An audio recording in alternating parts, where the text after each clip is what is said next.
रख लेना भगवान तू अपने चरणों, मुझे दास बना कर रखना भगवान तू अपने चरणों में, मुझे दास बना कर रख लेना भगवान तू अपने चरणों में, भगवान तू अपने चरणों में, भगवान तू अपने चरणों में, मुझे दास बना कर रख लेना भगवान तू अपने चरणों में।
जब यह धाम से अधम को तारा है, जब अधम से अधम को तारा है, उसमें भी नाम हमारा है, उसमें भी नाम हमारा है, मुझे भाग्य समझ के रख लेना,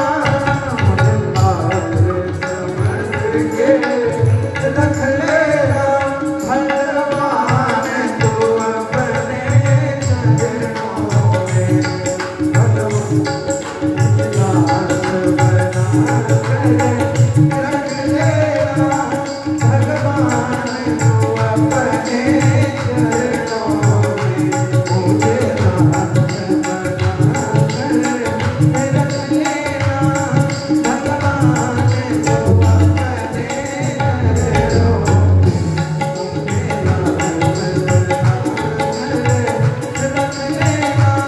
भगवान तू अपने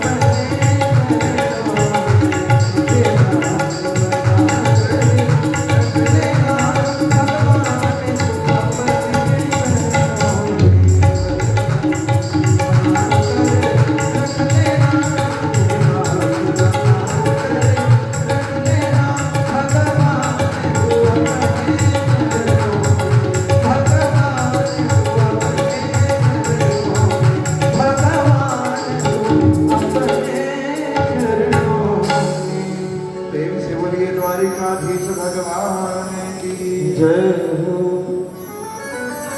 अब भीम आकर के भगवान के चरणों में गिर पड़े हैं और कह रहे हैं, हे प्रभु मुझे अब बचा लो, मैं यहाँ रुकने वाला नहीं। भगवान ने कहा, मैंने पहली शर्त दी थी कि मैं जैसा कहूँगा वैसा ही करना, लेकिन आपने हमारी बात नहीं मानी, और जब नहीं मानी तो भोगो।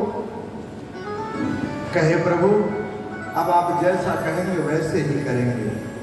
कहने का तात्पर्य है कि जब हम स्वयं अपने कार्य को करना प्रारंभ कर देते हैं तो भगवान छोड़ देते हैं, और जब हम भगवान की शरण में जाते हैं और भगवान के पास जाकर के समर्पित हो जाते हैं, तब भगवान प्रसन्न होकर के हमारी सहायता करना प्रारंभ कर देते हैं।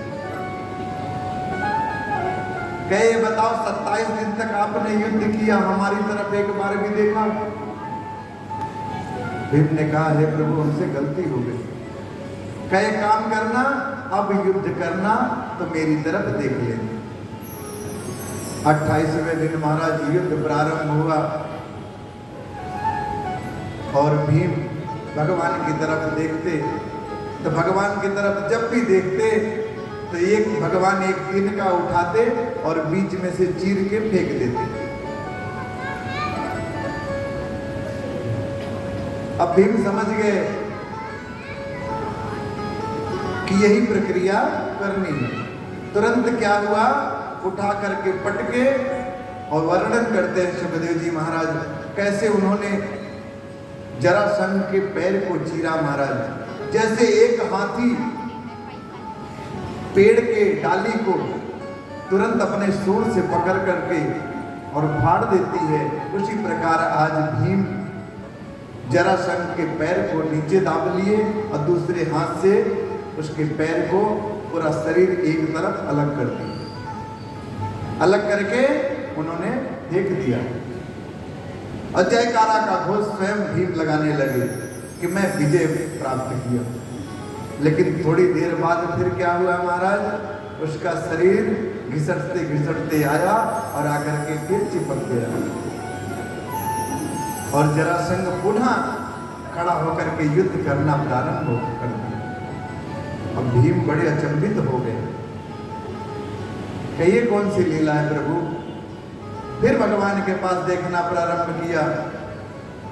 भगवान ने कहा कि अभी भी तुम्हें सीख नहीं मिली, क्योंकि भगवान चीरते थे, चीरने के बाद विपरीत दिशा में फेंकते थे। भीम ने चीरते हुए तो देखा था, लेकिन विपरीत दिशा में फेंकते हुए नहीं देखा था। अब दोबारा जब भगवान की तरफ देखे, भगवान ने तिनका उठाया, उठा करके चीरा और विपरीत दिशा में फेंक दिया। और भीम ने भी यही किया, उसके शरीर को पैर से पुनः फाड़ा और फाड़ करके विपरीत दिशा में फेंक दिया।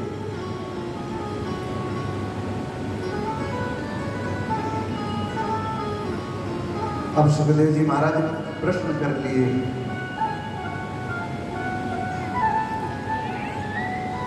हे परीक्षित, आपने जिस जरासंध का वध सुन रहे हो, इसका वध करने वाला कोई और नहीं था तुम्हारे पूर्वज के अलावा। और इतना सुनने के बाद परीक्षित जी महाराज गदगद हो गए। कहे प्रभु एक इच्छा और हो रही है कि वो जरासंध का जो शरीर था वो आपस में आकर के चिपक क्यों रहा था। एक वृद्ध रथ राजा थे और उनके पुत्र नहीं हो रही थी। भगवान से बहुत याचना की, एक संत भगवान मिले। संत भगवान ने उनको एक फल दिया कि ले जाकर के अपनी धर्मपत्नी को खिला दो और पुत्र रत्न प्राप्त हो जाएगा। लेकिन महाराज समस्या ये थी, उनकी 2 पत्नियां थी। अब किसको खिलाएं, उस पत्नी को खिलाएं, उस पत्नी को खिलाएं। उन्होंने विचार किया कि इस फल का 2 टुकड़ा करते हैं, एक टुकड़ा दूसरी पत्नी को और एक टुकड़ा दूसरी पत्नी को खिला देते हैं, तो दोनों को संतान होगा, तो दोनों खुश रहेंगे, क्योंकि दोनों से एक ही समान प्रेम करते थे। उसका परिणाम क्या हुआ महाराज? जब बालक जन्म लिया तो आधा शरीर उनके गर्भ से जन्म लिया और आधा शरीर उनके गर्भ से जन्म लिया।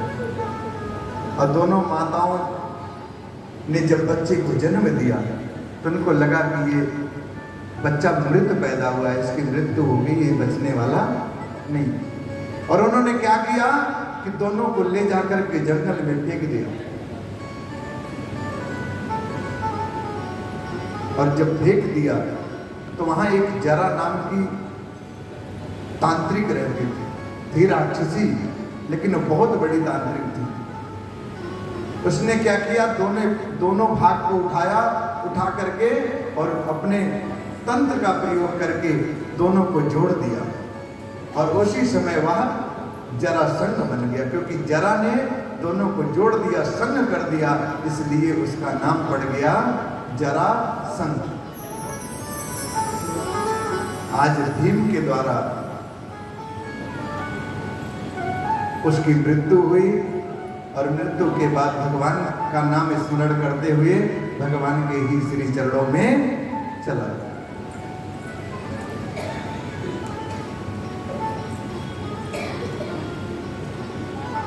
अब जब वह चला गया तो पुनः भगवान पांडवों के पास आने के बाद कहे कि अब आप लोग राजसूय यज्ञ पूर्ण रूप से कर सकते हो, इसमें कोई भी खंडन नहीं हो। महाराज सब विचार करने लगे कि यज्ञ तो होगा, लेकिन इसमें प्रथम पूजा किसकी की जाए। तो वहीं पर सहदेव जी खड़े थे। उन्होंने कहा कि ऐसा है, द्वारिकाधीश के अलावा कोई और पूज्यमान नहीं। अब सब विचार करने लगे कि द्वारिकाधीश के अलावा कोई नहीं है।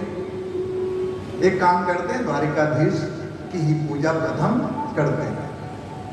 अच्छा, ये तो सबसे छोटे से बात शुरुआत हुई। ऊपर भीष्म पितामह जी ने भी यही सहमति दी कि द्वारिकाधीश के अलावा कोई और पूज्यमान नहीं। इसलिए द्वारिकाधीश का प्रथम पूजन करके फिर राजसूय यज्ञ प्रारंभ किया। अब जब छोटे की अनुमति मिल गई सहदेव के रूप में और भीष्म पितामह सबसे बड़े, दोनों की अनुमति मिल गई महाराज, तो ये निर्णय ले लिया गया कि द्वारिकाधीश की प्रथम पूजा की जाए। और सब ले जा करके आसन पे बैठाए। तब तक वहीं पर शिशुपाल बैठा हुआ था। उसको स्मरण हो आया, किसी के कारण हम दूल्हा बन के गए थे सेहरा बांध के, और बारात हम ले गए, दूल्हा हम बन के गए और जाकर के दुल्हन को ये ले गया। आज मैं इसको छोड़ने वाला नहीं। और महाराज भगवान को गाली देना प्रारंभ कर दिया। तब तक भगवान की तरफ से पांडव खड़े हो गए, बस अब चुप हो जा, अब द्वारिकाधीश के विषय में एक भी शब्द मत बोल देना। तब तक शिशुपाल की तरफ से भी लोग खड़े हो गए कि आप लोग खड़े हो गए तो हम लोग भी खड़े होने में पीछे नहीं हटने। भगवान तुरंत खड़े हो गए, एक काम करो, आप भी बैठ जाओ और आप भी बैठ जाओ। यह शिशुपाल जो है हमारी बुआ का लड़का है, इसलिए हम दोनों भाई की बात है, हम दोनों भाई आपस में निपट लेंगे, आप दोनों लोगों की बोलने की आवश्यकता नहीं। अब जब सबने ये सुना, सुनने के बाद महाराज दोनों का संभाषण प्रारंभ हो गया। भगवान शांत होकर के सुन रहे हैं और कह दिए कि ये हमारी बुआ का लड़का है और हमने बुआ को वचन दिया है, इसकी 100 गलती माफ है। शिशुपाल गाली देते देते महाराज इतने आक्रोश में आ गया कि भगवान को 100 गाली देना। अब जैसे ही 100 गाली पूर्ण हुई, भगवान तुरंत अब अगर एक भी गलती की तो मैं छोड़ने वाला नहीं। लेकिन जिसका अंत आ जाता है महाराज, वो समझ नहीं पाता है। वो गलती पर गलती, गलती पर गलती, गलती पर गलती करना प्रारंभ कर देता है। इसी प्रकार आज शिशुपाल भी वही कर रहा है। उसको तनिक चिंता नहीं हुई, तुरंत 101 गाली भगवान को दे दी। और जैसे 101 हुआ, भगवान ने तुरंत सुदर्शन चक्र निकाला और निकाल करके उसके गोविंदाय नमो नमः कर दिया। गोविंदाय नमो नमः तो कर दिया महाराज, लेकिन स्थान कहाँ दिया? उसको स्थान अपने श्री चरणों में दिया, क्योंकि वो बुआ का लड़का है और उसने भगवान से लड़ाई करके अपनी मृत्यु ली। भगवान ने कहा कि जो जिस भाव से आता है, भाव कुभाव अलख आलसों किसी प्रकार से आ जाता है, उसको मैं उसी रूप में स्वीकार कर लेता हूं। और जब शिशुपाल का वध हो गया, उसके बाद राजसूय यज्ञ पूर्ण किया गया महाराज। आगे की कथा में बताते हैं महाभारत की कथा, जिसमें धर्म और अधर्म की लड़ाई हुई, जिसमें भगवान ने धर्म का साथ लिया और धर्म का विजय किया। भगवान कहते हैं धर्मो रक्षित रक्षिता, जो धर्म की रक्षा करता है भगवान साक्षात खड़े होकर के उसकी रक्षा स्वयं करते हैं।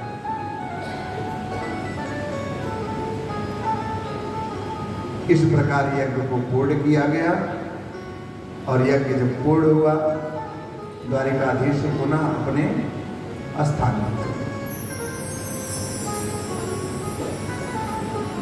प्रेम से बोलिए द्वारिकाधीश भगवान की जय हो। आगे महाराज भगवान के एक परम मित्र थे, जिनका नाम था सुदामा।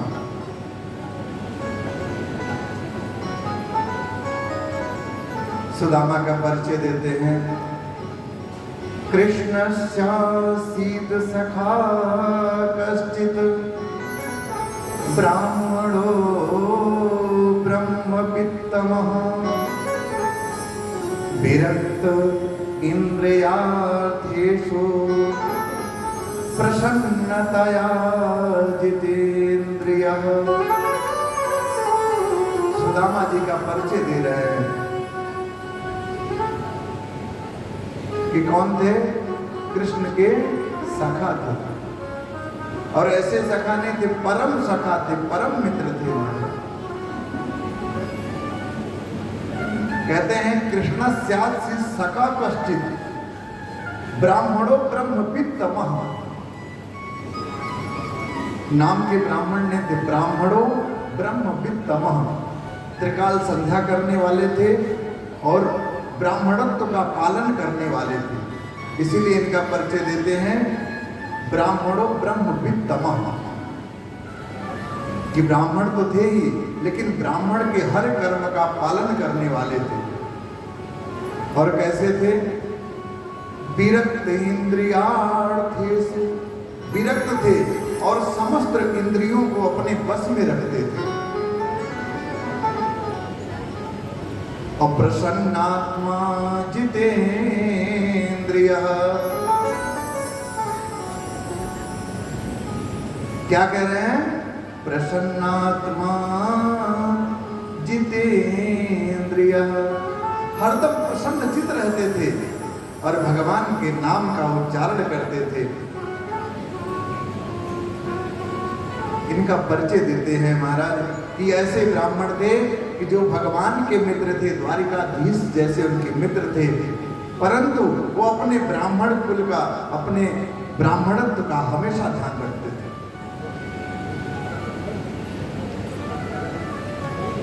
और त्रिकाल संध्या करते थे, मिल गया प्रसाद तो पा लेते थे, नहीं तो भगवान का नाम लेकर के सो जाते। एक दिन क्या हुआ महाराज?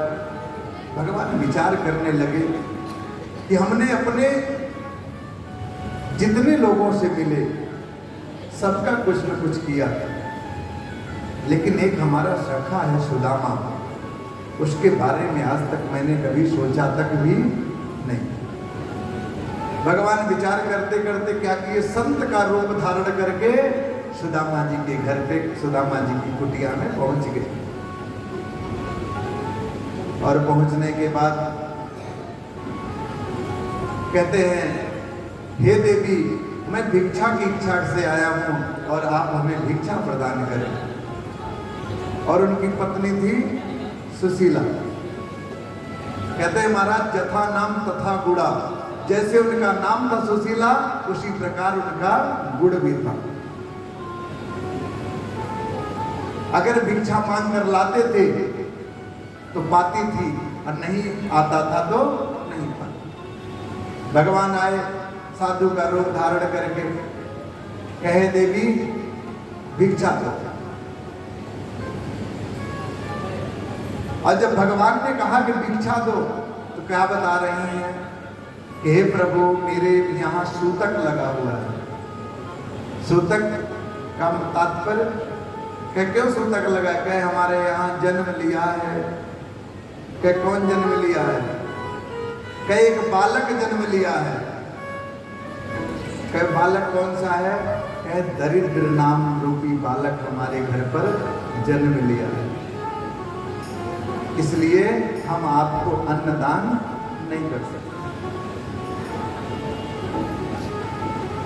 सुशीला भगवान से कह रही हैं, एक माह दो पाख में, एक महीने में दो पक्ष आता है। एक माह दो पाख में दो एकादशी होए, मेरे घर में हे प्रभु नित्य एकादशी होए। हे प्रभु, हमारे घर पर दरिद्र रूपी बालक जन्म लिया है, और एक महीने में दो पक्ष होता है, और दो पक्ष में दो ही एकादशी होती है, लेकिन हमारे घर में नित्य प्रतिदिन एकादशी ही मनाई जाती है। ऐसी गरीबी थी महाराज। लेकिन सुशीला जैसी पत्नी उस गरीबी में भी बच्चों को भी पालती थी, और अपने पति से कभी शिकायत नहीं किया महाराज। की शिकायत नहीं थी, और अपने पति से हमेशा प्रसन्न रहती थी। और जब भी पति से बात करती थी तो प्रेम से और आदर से बात करती थी। महाराज, अगर आज का समय हो और पति किसी कारणवश न कमाता हो, तो हमें लगता है उसको अपने घर में रहने की जगह नहीं मिल पाएगी।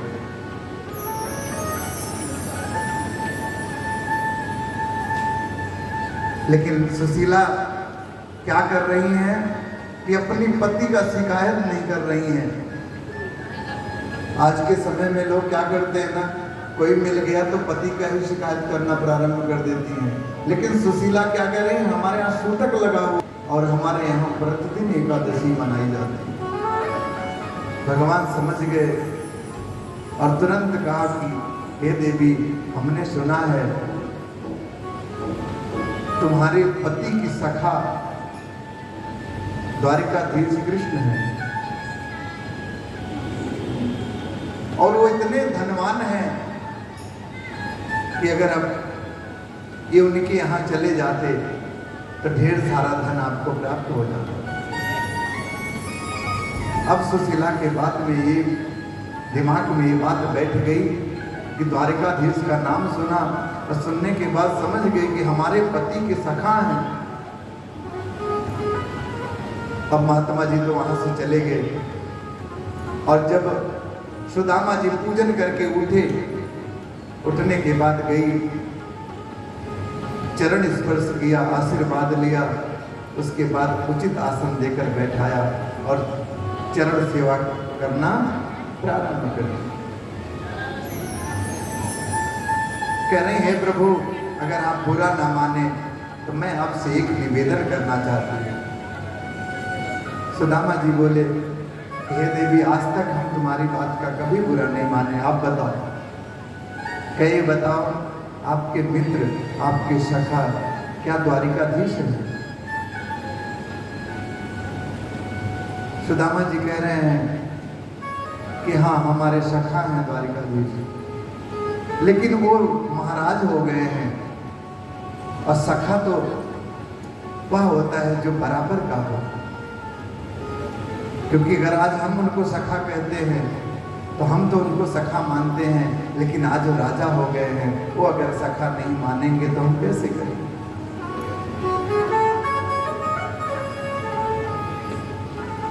कहे हम लोग बचपन में एक ही गुरु के साथ सानिध्य में पढ़े हैं, लेकिन हम तो उनको सखा मानते हैं, लेकिन अगर वो सखा नहीं मानेंगे तो हम कैसे सखा हो गए?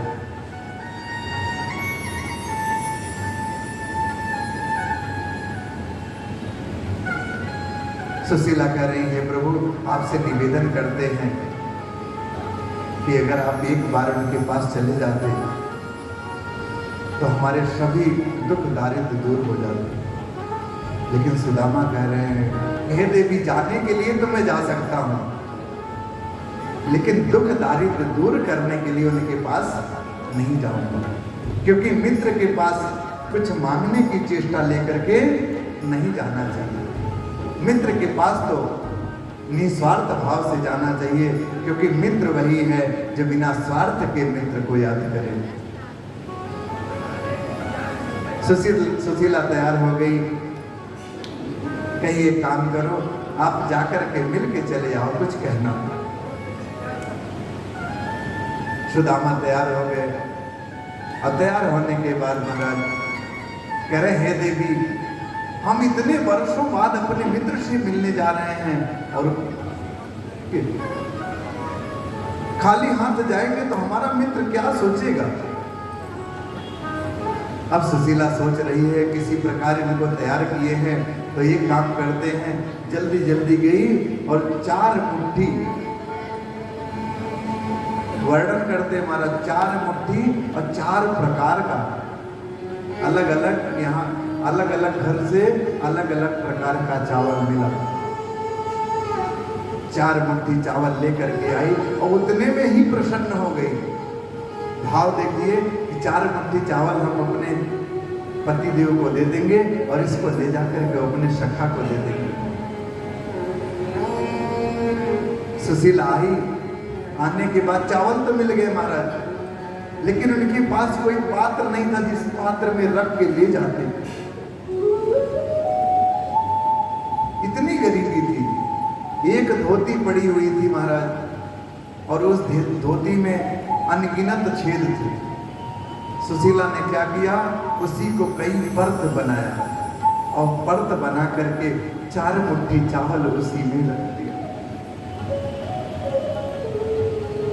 और रखने के बाद सुदामा जी से आग्रह करने लगी कि हे प्रभु, ये प्रसाद लीजिए और जाकर के अपने सखा को दे दीजिएगा, क्योंकि जिसके पास गरीबी है महाराज, उसके लिए वही 4 दाने चावल ही बहुत है, लेकिन जिसके पास अमीरी है उसके लिए उस चावल का कोई महत्व नहीं। सुदामा जी ले तो लिए, लेके निकल दिए। निकल के जब जा रहे हैं मार्ग में तो विचार कर रहे हैं कि हे सुदामा, तू कितना स्वार्थी है, थोड़ा सा चावल लेकर के और द्वारिकाधीश के महल की तरफ जा रहा है, और उस महल में जाकर के यही चावल देगा, वो भी टूटे हुए चावल, और उस पात्र में रखा है जिस पात्र में इतने छेद हैं, वह द्वारिकाधीश जब खोलेगा तो खोल के क्या सोचेगा?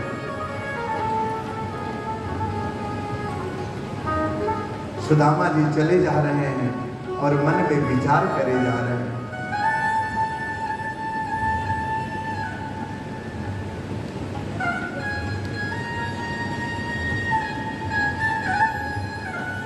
और जब आगे गए महाराज, आगे जाने के बाद एक पूज्य पाद श्री ब्रजेश शरण देवाचार्य जी महाराज जो निम्बार्क संप्रदाय से हैं, उन्होंने एक वर्णन दिया था। उन्होंने भागवत टीका बनाया है और उसमें एक वर्णन दिया है कि भगवान आगे, जब सुदामा आगे गए हैं तो 7 किलोमीटर जल मार्ग था, और जब जल के किनारे गए हैं तो भगवान क्या किए कि भगवान को लगा कि सुदामा को पार करने वाला कोई और नहीं मिलेगा, तो भगवान नाव लेकर के और स्वयं नाविक बनकर, मल्लाह बनकर के गए हैं। और नारद देव सुदामा जी जैसे किनारे पहुंचे, तुरंत भगवान कृष्ण मिल गए। किसके रूप में? मल्लाह के रूप में। और मल्लाह के रूप में मिलने के बाद क्या पूछ रहे हैं? हे पंडित जी, हे ब्राह्मण देवता, कहाँ जाना है आपको? सुदामा जी कह रहे हैं उस पार जाना है, लेकिन मेरे पास पैसा नहीं है। भगवान कह रहे हैं, हे ब्राह्मण देवता, हम ऐसे लोगों को पार उतारते हैं जिसके पास धन नहीं रहता है, और मैं प्रतिदिन लोगों को बुलाता हूं, लेकिन मेरी नाव पे कोई बैठने के लिए तैयार नहीं होता, और कोई बिरला ही होता है जो हमारी नाव में आकर के बैठता है, उसी को मैं पार उतारता हूं, अन्यथा हमारी नाव पे कोई बैठता नहीं।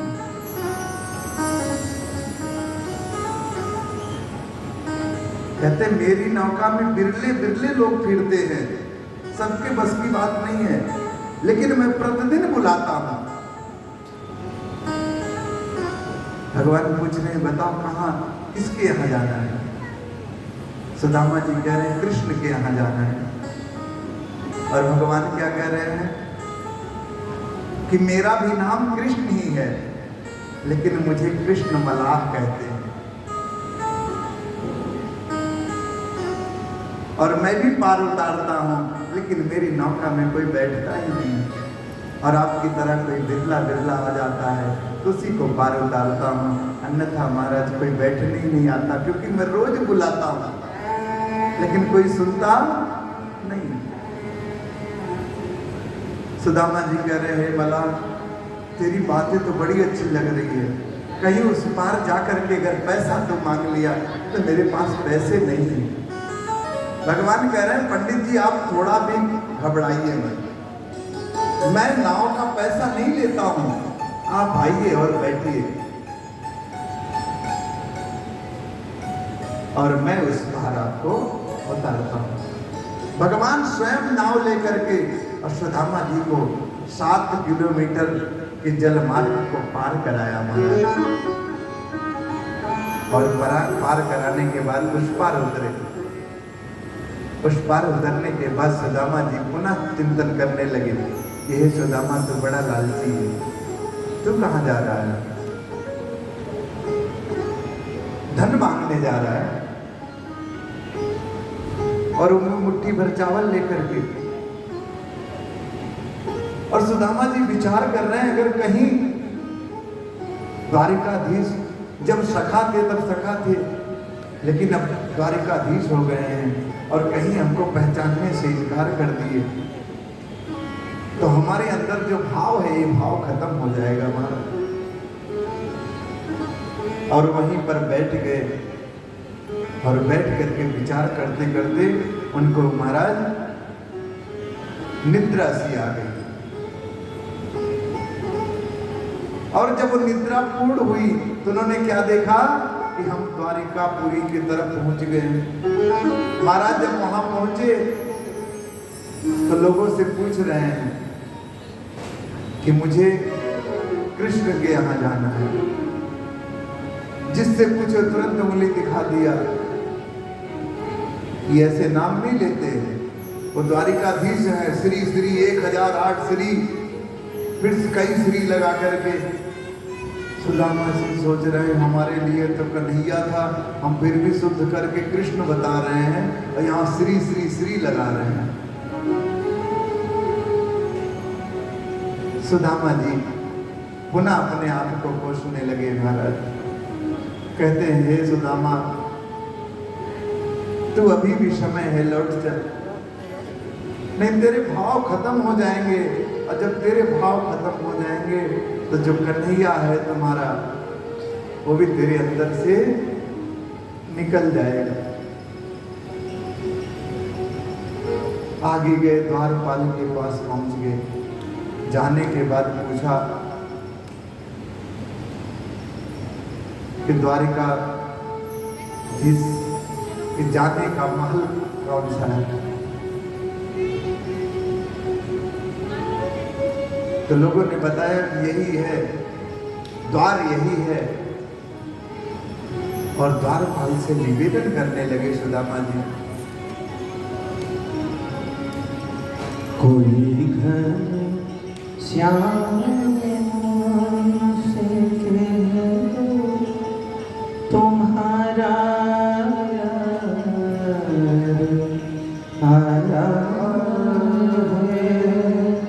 तुम्हारा यार आया है। कोई घन श्याम से कह दो तुम्हारा आया है, तुम्हारा यार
आया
बात सुनने के बाद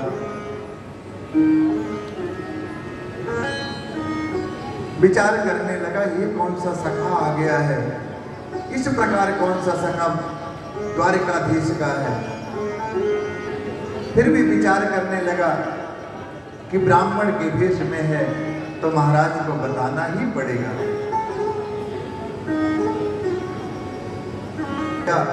राजमहल में पहुंचने के बाद द्वारिकाधीश के समक्ष खड़ा हुआ महाराज और खड़े होने के बाद कहने लगा, देखो देखो शीश पगान झगातन पे, जाने को आही बस कहीं ग्रामा,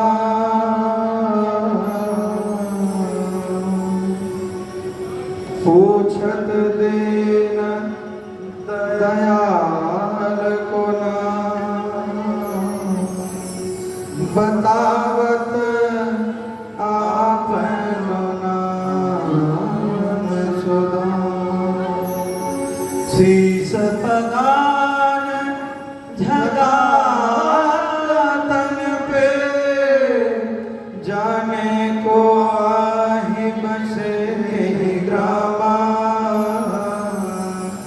धोते फटे से लटी कुपटे, हर पाय उपान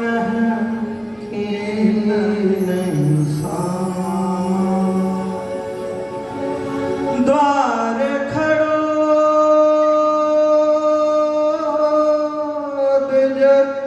दुर्बल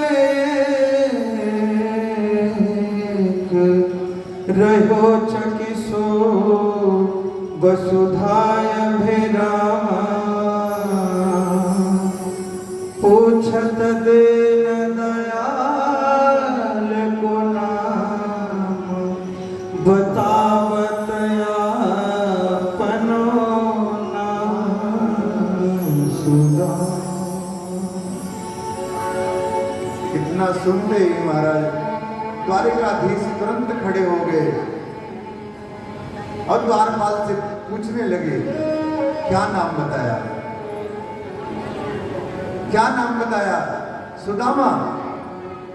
और जैसे सुदामा का नाम सुने तुरंत वहां से दौड़ना प्रारंभ कर दिए महाराज, और दौड़ रहे हैं तो उनकी सुध भी बिसरा गई है और ऐसा दौड़ रहे हैं जैसे लग रहा है एक भूखा बछड़ा अपनी माँ गाय के लिए दौड़ता है, उसी प्रकार आज द्वारिकाधीश दौड़ रहे हैं। और ऐसा दौड़ रहे हैं उनका पीतांबर भी गिरता हुआ जा रहा है और पैर में पादुका भी नहीं पहने। भाव बताते हैं कि जिस प्रकार मित्र आया है बिना पादुका के, आज भगवान बिना पादुका के मिलने के लिए जा रहे हैं। और दौड़ते दौड़ते गए और इतना भगवान के पहुंचने के पहले ही सुदामा को लगा कि हमको कोई बुलाने वाला नहीं, और वहां से तुरंत पीछे जाने लगे। अब भगवान आए, द्वार पे पूछने लगे कि कहां गए सुदामा। द्वारपालों ने इशारा किया, इधर गए। भगवान उधर भी दौड़ना प्रारंभ कर दिए और दौड़ते दौड़ते जब पहुंचे, जब सुदामा को देखा महाराज, आवाज लगाया और आवाज लगा करके वो मिलन हुआ महाराज।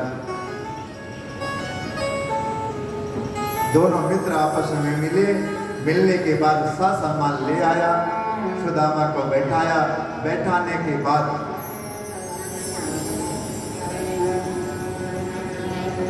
उनके चरण की सेवा महाराज कहते हैं कि ठाकुर जी ने स्वयं किया। हे सोहा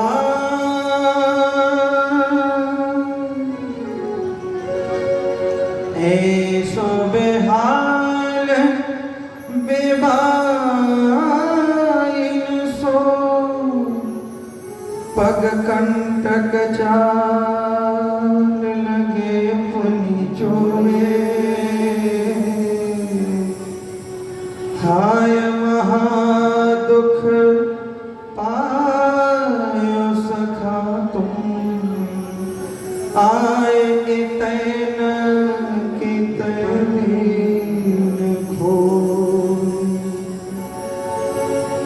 देखी सुदा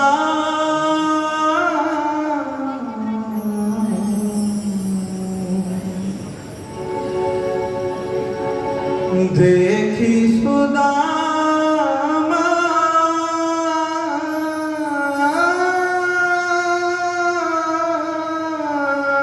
की दीन दशा करुणा करके करुणा निधि रोए पानी परात को हाथ छुयो नहीं नैनन के जल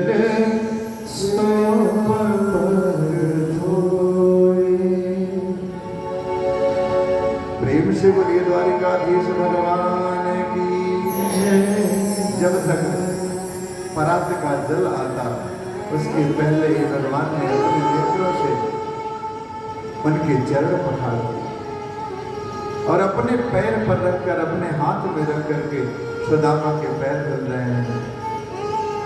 महाराज वर्णन करते हैं कि पैर भी धुले और पूर्ण रूप से पूरी सेवा की और सेवा करने के बाद हास परिहास भी किया और हास परिहास करने के बाद वो जो प्रसाद ले आए थे चावल रूपी उसको भी भगवान धीरे से चरण सेवा करते करते हाथ की सेवा करने लगे और उस चावल को भी लेकर के खूब प्रेम से पाए और खूब प्रेम से पाए। उसके बाद पूरे द्वारिकापुरी में एक एक चावल बंटवा दिए और सबने प्रसाद ग्रहण किया। दूसरे दिन महाराज वर्णन करते हैं कि सुदामा जी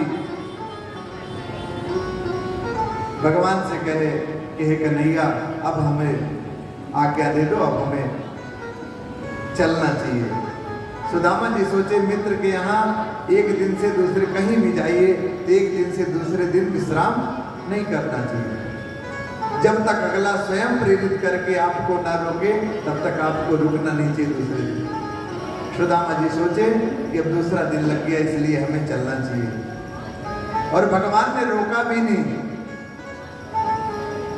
सुदामा जी वहां से लौटे और आकर के उन्होंने क्या देखा, कुटिया खोजना प्रारंभ कर दी और कुटिया हो तब तो दिखे। और भगवान ने जिस प्रकार द्वारिकापुरी थी उसी प्रकार महल सुदामा जी को दिए और सुदामा जी जो है भगवान का स्मरण करने लगे और पूर्ण रूप से ठाट से रहने लगे और वहां पर राज्य करने लगे। इस प्रकार सुदामा चरित्र सुखदेव जी महाराज ने गाया। आगे का वर्णन बताते हैं महाराज। कुरुक्षेत्र में मिलन हुआ, राधा जी भी मिली 100 वर्ष बाद, क्योंकि राधा जी को श्राप मिल गया था कि भगवान से 100 वर्ष दूर रहेंगे। 100 वर्ष बाद मिली। रुक्मिणी जी ने दूध लेके गई क्योंकि राधा जी ने 100 वर्ष कुछ पाया नहीं था। रुक्मिणी जी लेके गई, राधा जी ने नहीं ग्रहण किया। फिर जब दोबारा गई और भगवान का नाम लिया कि ये द्वारिकाधीश ने भेजा है, तुरंत रुक्मिणी जी लेकर के ग्रहण कर। राधा जी जब ग्रहण कर ली, रुक्मिणी जी ने दिया और राधा जी ग्रहण कर ली, तो रुक्मिणी जब लौट के आ रही रुक्मिणी मैया तो क्या देख रही हैं, भगवान के पैर में छाले पड़ गए, जीभ में छाले पड़ गए, हाथ में छाले पड़ गए। रुक्मिणी मैया ने पूछा कि हे प्रभु आपके छाले कैसे पड़ गए? भगवान ने बताया कि हे देवी आपने जो राधा जी को दूध पिलाया वो दूध गर्म था। हे प्रभु दूध उनको पिलाए, छाले आपको पड़ गए। भगवान कह रहे हैं हम और राधा जी दोनों अंतर नहीं हैं, दोनों एक दूसरे के प्राण प्रिया है। आगे वर्णन करते हैं महाराज, माता देवकी ने आग्रह किया कुरुक्षेत्र में कि हे द्वारिकाधीश, आपने सबका उद्धार किया, मैं ये चाहती हूँ मेरे जो पुत्र खत्म हुए हैं, मैंने उनको कभी वात्सल्य प्रेम नहीं दिया। भगवान ने अपने भाइयों को पुनः जीवित किया और पुनः माँ से वात्सल्य प्रेम कराया। आगे कुछ दिन बाद महाराज क्रीड़ा करते करते जो कृष्ण भगवान के पौत्र हैं,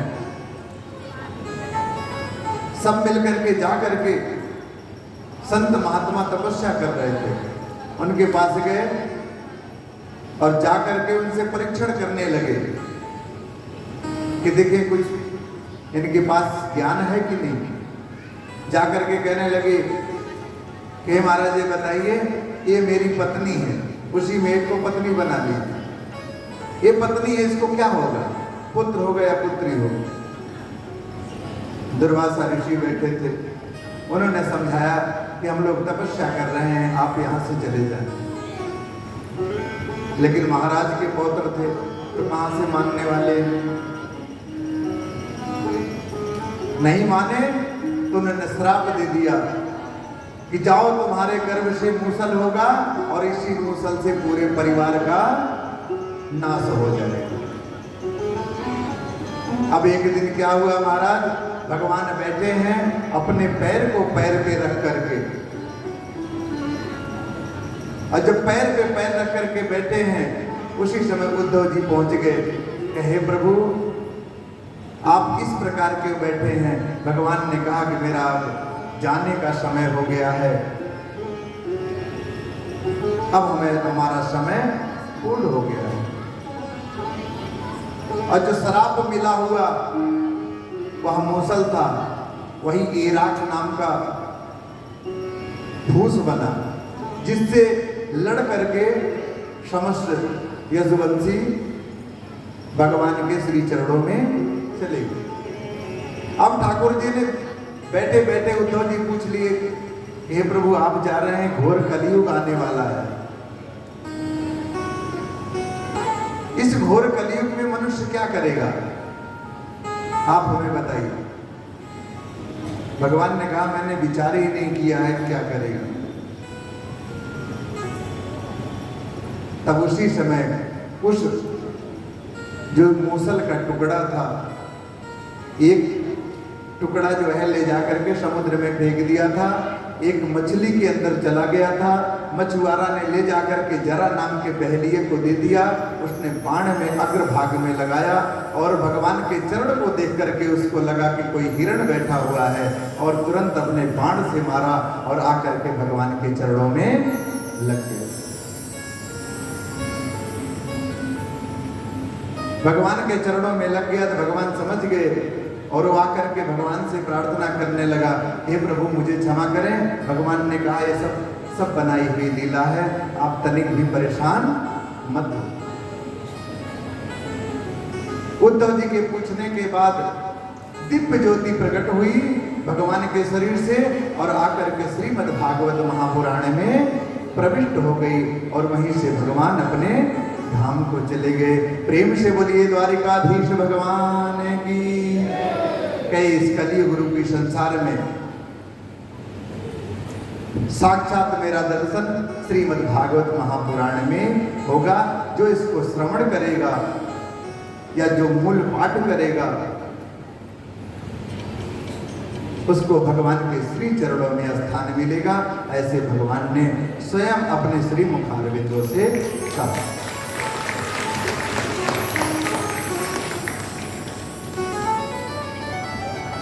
अब ऐसा सुनने के बाद सुखदेव जी महाराज ने परीक्षित जी महाराज से कहा कि आज विराम दिवस है और मैंने संपूर्ण कथा का वर्णन आपको करा दिया।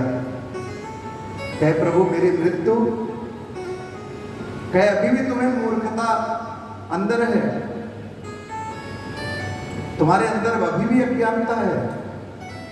ये जो अमर कथा श्रीमद् भागवत महापुराण कथा आपने श्रवण किया, अब मृत्यु का भय खत्म हो गया, क्योंकि भगवान स्वयं आपको अपने गोद से ले जाएंगे और श्री चरणों में आपको स्थान देंगे। और इतना कह करके उपदेश देने लगे कि इस कथा को जो सुनता है और जो सुनाता है और जो पाठ करता है, या कभी भी जो कहीं भी थोड़ी भी सुन लेता है, भगवान उसके समस्त पाप नष्ट कर देते हैं और लास्ट में अपने श्री धाम में बुलाते हैं। हमारे पूज्यपाद गुरुदेव के द्वारा जो कुछ भी हमने सीखा था, आप लोगों को श्रवण कराने का प्रयास किया, और अगर श्रवण कराने में कोई त्रुटि हो गई हो तो इस दास को जरूर क्षमा करिएगा, कारण जो व्यक्ति सीखा रहता है उतना ही समझा पाता है, उससे ज़्यादा समझा नहीं पाता। आप लोगों का इस व्यासपीठ से बारंबार धन्यवाद देते हैं कि आप लोगों ने अपना कीमती समय निकाल करके ठाकुर जी की कथा श्रवण करी। ये परम सौभाग्य है, क्योंकि हो सकता है कहीं दोबारा फिर कथा हो, आप लोग पुनः श्रवण करें, आप रहेंगे, हो सकता हम न रहें, हम रहें तो आप न रहें, लेकिन आज ये 7 दिन जो संयोग बना, आप सबको ठाकुर जी सदा आपके ऊपर कृपा बरसाएं, आप लोग हमेशा स्वस्थ रहें और जीवन में कभी भी समय मिले तो कथा श्रवण अवश्य करें और भगवान का नाम हमेशा लेते रहें। और आपने कथा इतने दिन श्रवण करी, हम अपने आप को उस दिन धन्य मान लेंगे कि जब आप लोग अपने जीवन में कोई एक भी कथा का प्रसंग आप अपने जीवन में उतार लेंगे तो हमारा सुनाना जो है सार्थक हो जाएगा, अन्यथा हमारा सुनाना सार्थक नहीं होगा। हम आप लोगों से निवेदन करते हैं कि जितनी कथाएं आपने सुनी अपने जीवन में अवश्य उतारें। अगर आप उतारेंगे तो आपका जीवन मंगलमय होगा, अमंगल आपके जीवन में कभी नहीं होगा, क्योंकि ये भगवान का पूर्ण फल है। 7 दिन का संयोग था आप लोगों के साथ मिलने का, आप लोगों के साथ कथा कहने का, ये ठाकुर जी का संयोग है। आइए, हम लोगों ने एक भजन बनाया है और उसमें हम लोग गाते हैं कि हम अवधवासी अपने स्थान को चलते हैं। प्रेम से बोलिए द्वारिकाधीश भगवान की जय हो। हम अवधवासी अपने घर जा रहे हैं, हम अवधवासी अपने घर जा रहे हैं,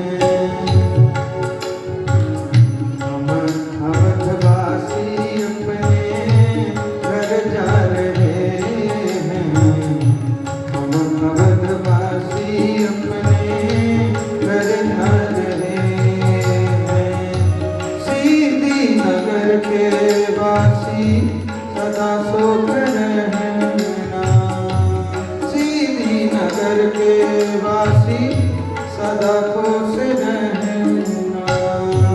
गलती हुई जो हमसे माफ कर देना, आत्मा की बात तुमसे बतला रहे हैं। हम अवधवासी अपने घर जा रहे हैं।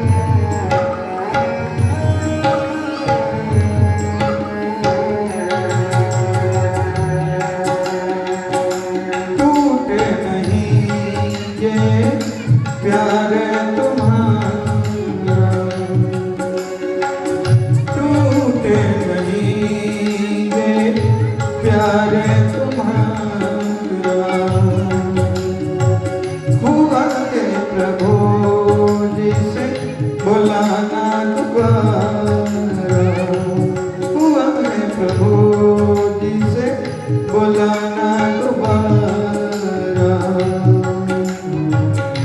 मानो सही तुमको बदला रहे हम अवधवासी अपने घर जा रहे हैं।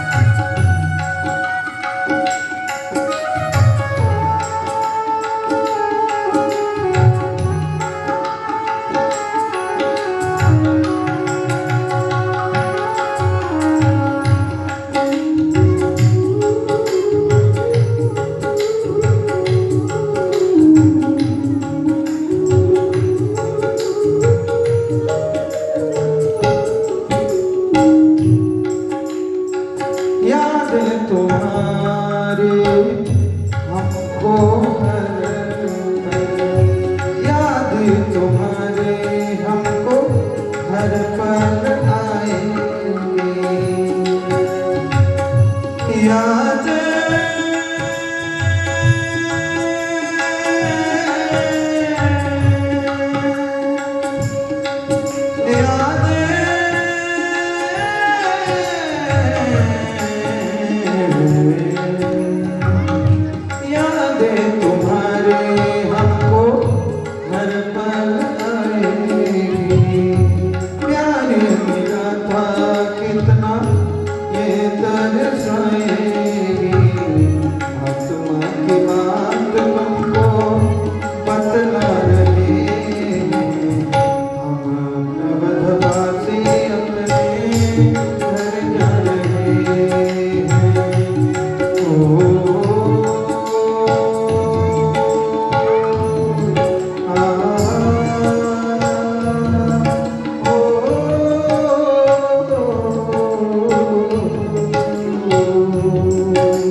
प्रेम से बोलिए द्वारिकाधीश भगवान की जय। आइए हम लोग मिल करके भगवान की छवि को निहारते हुए भगवान की सुंदर आरती करेंगे। सब लोग अपने अपने स्थान पर खड़े हो जाएंगे और हमारे बीच में व्यापार मंडल के अध्यक्ष, जिनका पूर्ण सहयोग इस कथा में रहा है और आप लोगों के सहयोग से ही ये कथा पूर्ण हो पाई है। आपसे हम आग्रह करेंगे आप आवें और वरिष्ठ अधिवक्ता विनोद वर्मा जी, आपके सहयोग से, आपकी इस व्यासपीठ से जितनी ही बड़ाई करें उतना ही कम है। आज सच में अगर यह कथा संभव हो पाई है यहाँ,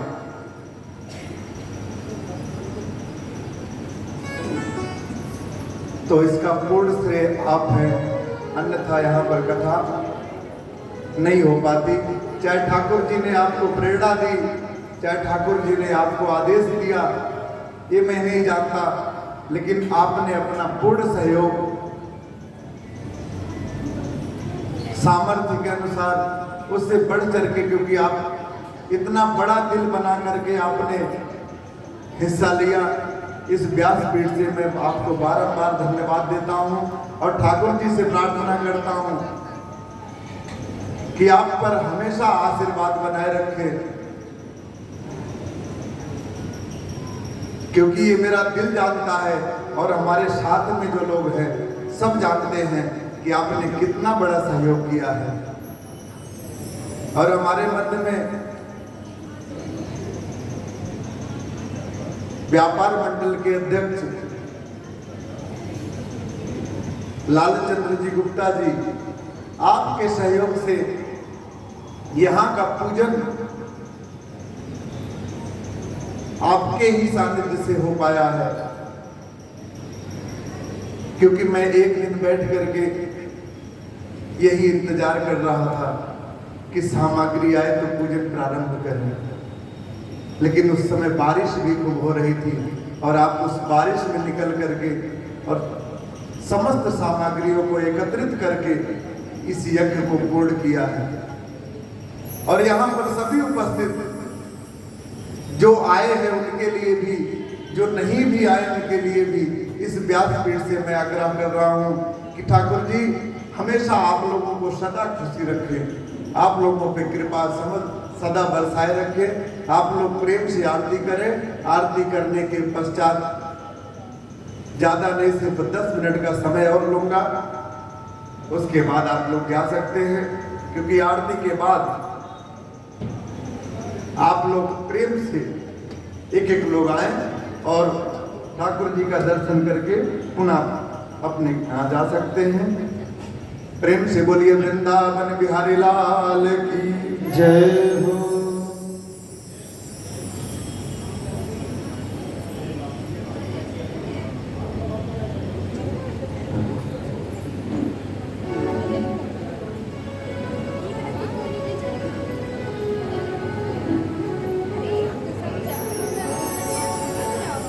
राम जय श्री राम, राम जय श्री राम। ओम इदगुं हवे प्रजननामे अष्टदशवेदगुं सर्वकालगुं स्वस्तये आत्मसने प्रजासने पशुसने लोकसन्नभयसैन्यं प्रजां बहुलां मे करोत्वन्नं पयोरेतो अस्मासुधत चन्द्रमा मनसो जातचक्षुः सूर्यो वजायत श्रोत्राद्वास्य प्राणस्य मुखादग्निर्जायत। आरती अति पावन पुराण की, धर्म भगति विज्ञान खान की। आरती अति पावन पुराण की, धर्म भक्ति विज्ञान खान की।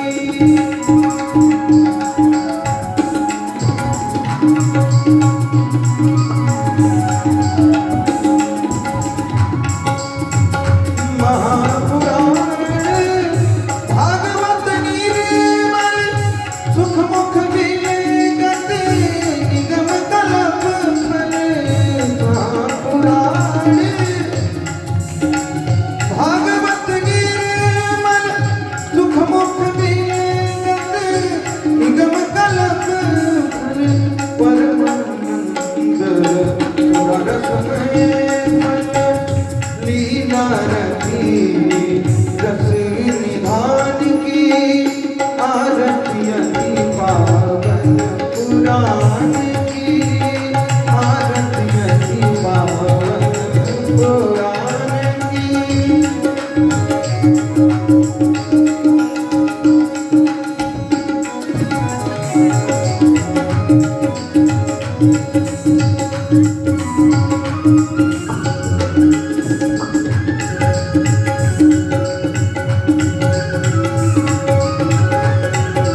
चरित गान की आरती अति पावन पुराण की आरती अति पावन पुराण की।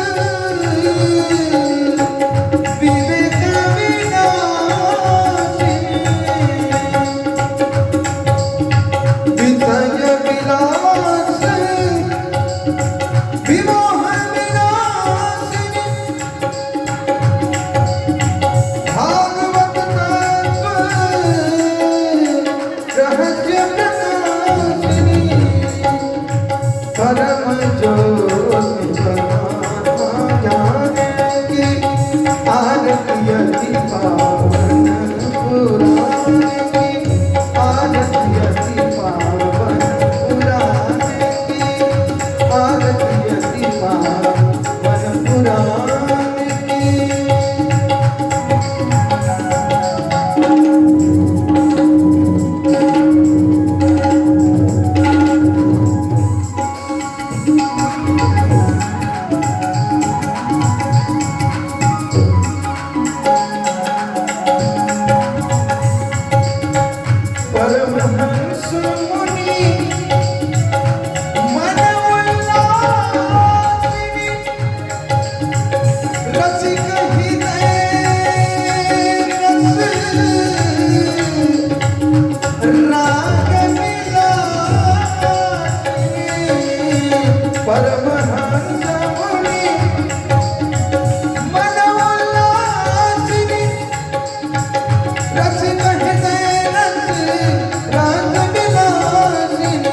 जगम जगद्धात्रे शीतलाय नमो नमः।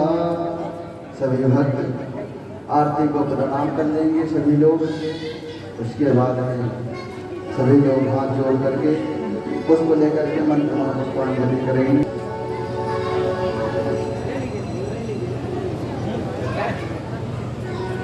गोविंद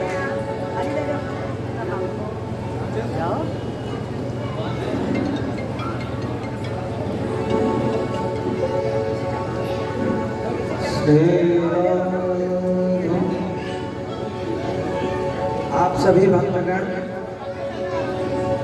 बारी बारी से आकर के पूज्य पदेव भगवान का आशीर्वाद प्राप्त करेंगे और ठाकुर जी का आशीर्वाद प्राप्त करेंगे, गुरुदेव भगवान का आशीर्वाद प्राप्त करेंगे।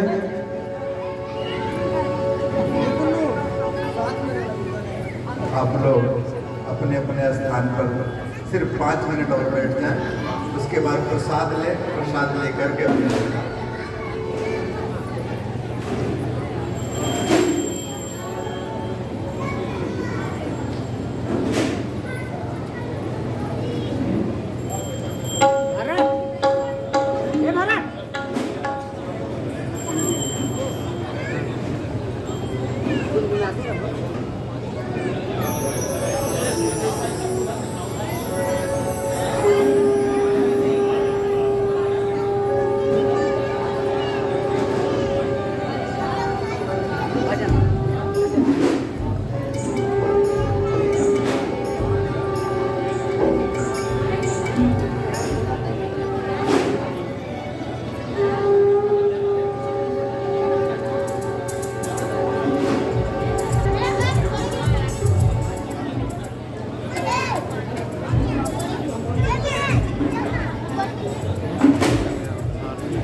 कब हुआ आरती?